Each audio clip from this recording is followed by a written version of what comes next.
Infection rates rising in Spain too, and bars and restaurants in the northeastern region of Catalonia are to close for 2 weeks from tomorrow, Thursday.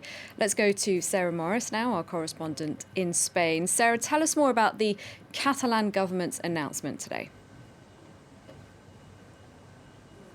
The acting president of Catalonia, Per Aragonés, said that there would be a 15-day closure of restaurants and bars. He said it was absolutely necessary to avoid a total lockdown with all the consequences that would have. He said that the figures were extremely worrying.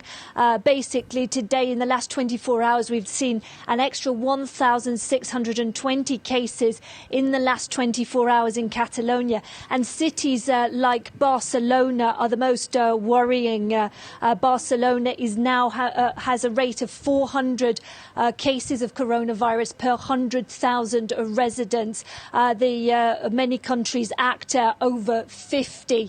The other measures will include shopping centres will only be able to operate at 30% of their capacity, gyms at 50%, and the Catalan government is also asking businesses, where possible, to have their workers work from home, and universities to offer simply online courses. Now, there's been a reaction to this. Students are very disappointed and very angry that will be back to online learning. Also, the restaurant sector says that this is the second closure after that national lockdown that lasted for over 3 months, and they say they need a bailout plan for the sector. Many of them will have to close, they say.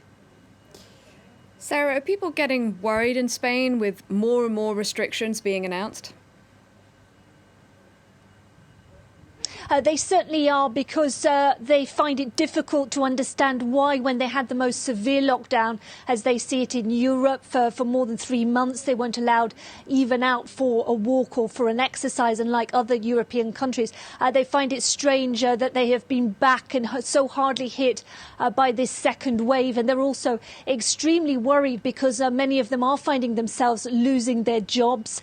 We've also seen in a report today out from Intermom Oxfam warning an extra 1.1 million Spaniards could end up in the poverty threshold. That would bring the number of Spaniards who are affected by extreme poverty to 23% from the 21% currently. That's basically because the lockdown measures have hit sectors like the tourist industry, like the building industry, particularly badly. And there's a large sector of Spaniards who are also on the black market. And when they can't produce a work contract for the police, they have to stay indoors. Spaniards very, very concerned and hoping that measures like the partial lockdown in Madrid and the closures of the restaurants in Barcelona will be very short-lived.